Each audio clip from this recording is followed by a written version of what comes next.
You know, I just realized since I always film these videos in the morning after I just taken a shower, you always see my hair on this channel being like kind of damp. I swear it doesn't always look like that.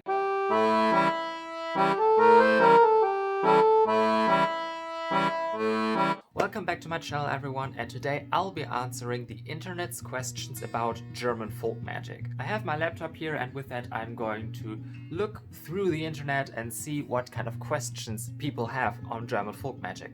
But I also asked you guys on my Instagram what questions my community specifically has, and I'm going to be answering as many questions as I can. Mrs_V_Hamster asks that since folk magic was regionally specific, do I know any more specifics on especially folk magic from the state of North Rhine Westphalia? And yes, I do. I think I already made a TikTok on this and I'm going to link it down below. But the gist is, if you're looking at North Rhine Westphalia specifically, you always have like two main regions. You have the southern part, which is more connected to the Rhineland and southwestern German culture, and then you have the northern Westphalian part, which is more connected to Lower Saxony. So depending on if you're from the North Rhine part or the Westphalian part, things are going to look pretty different. Generally speaking, of course, there are also differences within that. Personally, I study mostly the northern part, since southwestern Lower Saxony, the Eastern Netherlands, and like Westphalia are kind of my cultural area. I know more stuff about that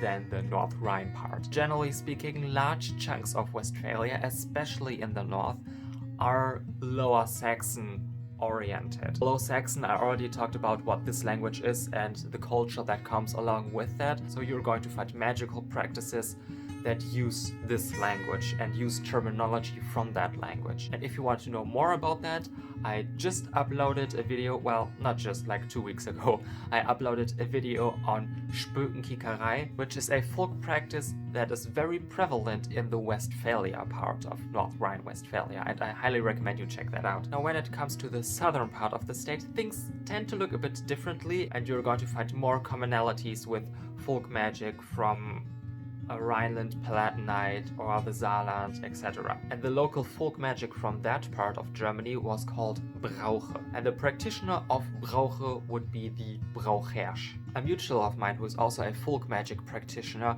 from the Pfalz, from Palatinate, already made lots of content on this folk magic practice specifically, so I highly recommend you check out her channel. I also link that somewhere, either up here or in the video description. You can also check her out on TikTok, although I think she kind of stopped producing content like last year, and I don't know if she'll be back necessarily, so you're going to have to work with what you got.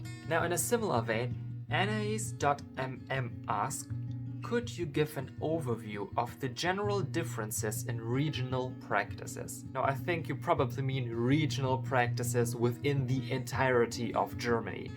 And this is a very monumentous task because regional practices can get very, very local, like down to a single village kind of local. So you would have to break it up in kind of larger cultural areas. And of course, you can make some generalizations about each area and even some generalizations on folk magic in the entirety of Germany.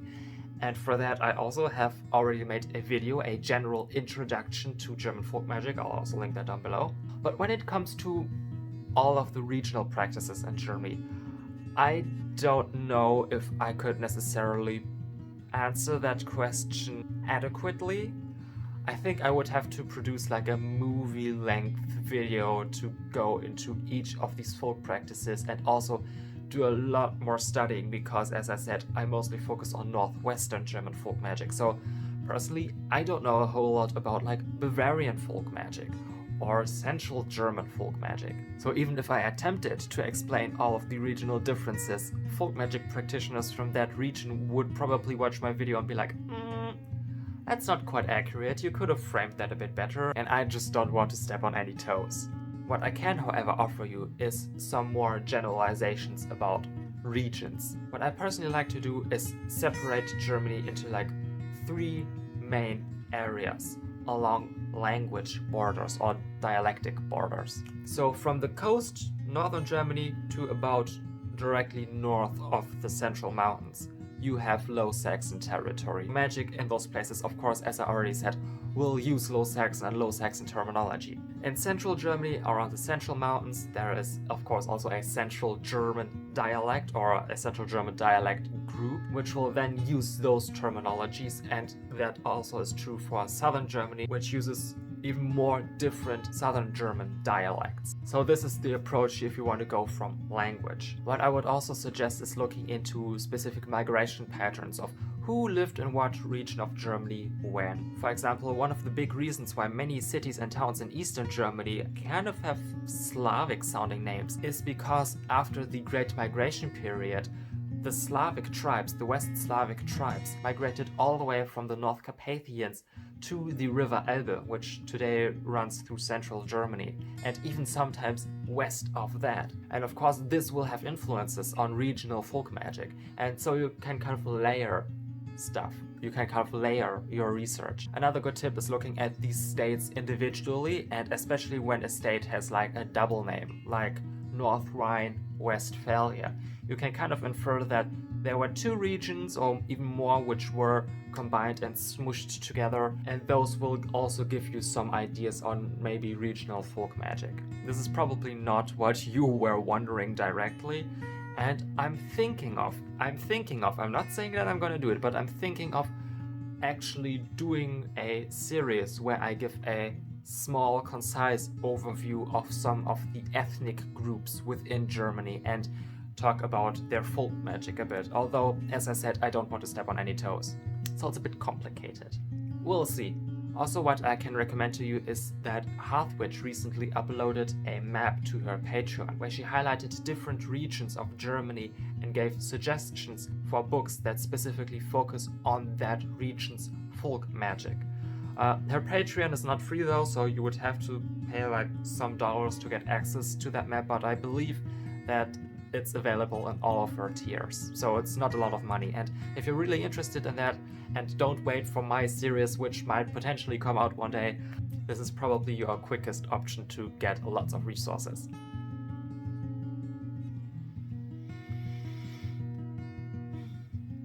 The biggest. The absolute biggest. Danke an dieser Stelle an Finn. I also got a long DM from Wulfric asking more specific questions. So let me read it out to you. I'd be interested in knowing about common folk remedies from grandma that are still practiced or at least known about. I vaguely remember seeing a video where people interviewed folks on the street. A lot of them talked about onions being used in various ways. For example, in Mexico, eggs are still used quite commonly for full remedies. No doubt this practice goes back to the days of the Aztecs and Mayans with turkey eggs. In America, if you have an upset stomach, some people will say to drink ginger ale or 7-Up soda. Some people will say eating garlic regularly will help you from getting a cold. I'm sure Germans have their own versions of these. Yes, we do. So I thought this was like common knowledge, but apparently not. Maybe it's just a European or Central European or even just a German thing. But the folk remedy using onions that comes to mind first when I think of folk remedies with onions is to cure an ear infection by cutting up an onion and pressing it against your ear and wrapping your head in some kind of cloth to hold it in place. And I've always been told by my grandparents that the onion somehow sucks out whatever is messing up your ear, whatever's causing the pain, the inflammation, and the infection. I don't think this is very scientifically sound. I think it has to do with how oxygen reacts with the chemicals in the onion, and that somehow helps to alleviate the infection. The way my grandparents explained it is also kind of more in the vein of folk magic, because in that field you'll often see the metaphor used of a sickness or something that causes harm being kind of sucked out or ripped out of the person that it is afflicting. So it has probably something more to do with that. But there are, of course, so many other folk remedies. I have some folk remedies written down in one of my older grimoires, so I can give you just a quick overview. One of the folk remedies that's quite common in my family, and I believe in the entirety of Germany, is called Tautreten, which would translate to, I think, dew stepping. And basically you go outside in the morning when the dew is still fresh and covering the grass, barefoot, and run around on that field, on that lawn a couple of times. And some believe that you cannot dry your feet afterwards with a hand towel, and you should let them just dry naturally by kind of not rocking around and just sitting down and letting your feet kind of dangle. Also, we have an unholy amount of different poultices. Poultices? Poulti? Poultice. A poultice? Multiple poultices. I'm too lazy to look that up now. Whatever the plural of poultice is, we have many of those. For example, we have something called the Butterpflaster, butter poultice, where you would have cotton or linen fabric and smear one side very generously with a lot of butter, and then bind that around the chest area of a person afflicted with a cold that was coughing a lot, and then you would fixate that poultice with other towels and just leave it there for a specific amount of time and then exchange the poultices after a while. Again, I was taught that this kind of sucks out the illness into the butter. Probably, again, not scientifically sound, but it works. We also have something similar, which is called Quarkwickel.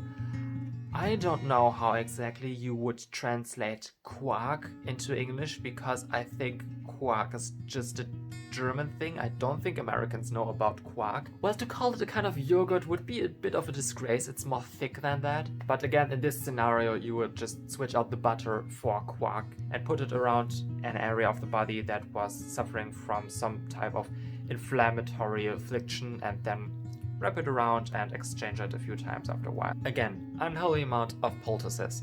I also heard of folk remedies where you would hold a cold knife against a fresh bruise or a fresh burn, and then maybe sometimes mumble a spell under your breath. The logical explanation that people sometimes would give you is that the knife is pretty cold, and that kind of, again, helps to reduce the inflammation. But from an animistic perspective, you could view the usage of specifically the knife, and not something like a spoon, as a implicit threat against the illness, against the inflammation, against the bruise, against whatever, especially when it's combined with a spell. These are just some random folk remedies that popped up in my head, but if you are interested in learning more about them, I'll have some few resources in the description of more modern and more ancient German folk magic grimoires. Now, these were all of your questions. Now let's hop onto the internet and figure out what generally people are asking or searching on when it comes to German folk magic. Let's go to Reddit.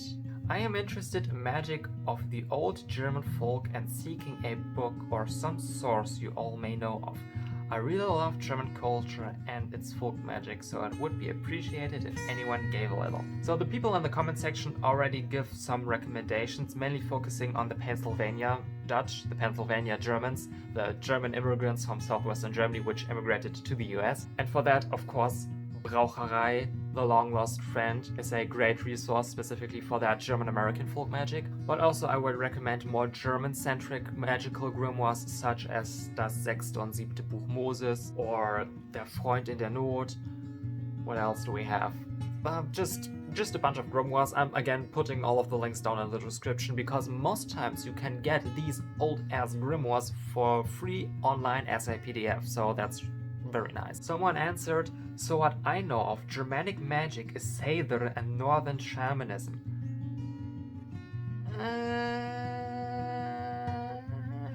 No. So what many people get confused time and time again are the different branches of Germanic. When we talk about the Germanic peoples in today's world, we're talking about two distinct branches: North Germanic and West Germanic. There also used to be East Germanic, but those are no longer around, and they haven't been around for a couple of centuries. I think the Mongols really did them in when they invaded Europe. So we just are left with West and North Germanic. North Germanic peoples are people of southern Scandinavia, Denmark, southern Sweden, southern Norway, also the Åland Islands of Finland, the Faroese Islands, and Iceland. They are speakers of North Germanic languages, North Germanic peoples, and yes, their magic in the ancient pagan past would have been 𝔖𝔨𝔢𝔫𝔨𝔨. But of course, with the advent of Christianity, these practices would have dwindled significantly and changed. So I don't think that folk magic in North Germanic society today would still be referred to as 𝔖𝔨𝔢𝔫𝔨. But correct me if I'm wrong on that. Germany, for most part, is West Germanic. And since 𝔖𝔨𝔢𝔫 is a North Germanic concept, it did not really exist in Germany, unless you count the very, very, very north of Germany, which is like the Schleswig part of Schleswig-Holstein. However, since these groups are so closely related, it is logical to assume that also the West Germanic peoples had a concept very similar to 𝔖𝔨𝔢𝔫. But similar to the North Germanic peoples, it would have changed quite drastically after the Christianization period. So today I would really recommend just looking more for regional specific terms. Next Reddit page. Are any of y'all familiar with German folk magic / German witchcraft? I want to reconnect with my roots, but finding sources in English is pretty difficult, and I'd like to know where to start at least. The more regionally specific my ancestry is primarily traced to Bavaria, Lower Saxony, Thuringia, and North Rhine Westphalia. Much appreciated. Again, people in the comments section recommending basically the only German folk magic adjacent grimoire that they know of, which would be the Long Lost Friend, and I'm not blaming people on that. You would have to look a lot to find other folk magic grimoires if this isn't like your primary thing that you research. Oh, someone recommending Grimm's fairy tales. Yes, absolutely. I have them right here. I just love the way that this version specifically looks. But yes, folklore again is an amazing way of getting to know the folk magic and the culture and the attitude of a group of people towards the mystical. There's also someone linking to a creator on TikTok. Start here, he's got more after this and more on the way. I would really love to see who this person is that they're linking to, but the link doesn't work anymore. So a mystery creator. But if you are looking for specific German folk magic information on TikTok, I can of course recommend myself, 𝔇𝔢 𝔖𝔭𝔬𝔢𝔨 on all platforms. Also Hearthwitch, Hexmarie, Harrison. Also, since this person is asking on the folk magic of so many specific states, which aren't like culturally or geographically close necessarily, I think this could kind of go two ways. Since these cultures are so different, you might have some trouble fitting all of their folk magics under one cohesive umbrella. But since you look for folk magic in many states, you're probably going to find resources at least for some of them. When it comes to like Bavaria or Thuringia, sorry, I do not know that much. Although The Witch's Cookery on here on YouTube, she's from Bavaria, and I also think that she incorporates some aspects of Bavarian folk magic into her practice, so I would recommend checking out her channel for that specifically. Also, I think Ella Harrison is from Bavaria, so also check her out. So these are all of the questions that I'm going to be answering today, but I can definitely see myself making a part 2 to this, because of course there are so many more questions and I can't get into all of them in just one video. Anyway, thank you for watching, I'll see you next time, and Lori vad kukon.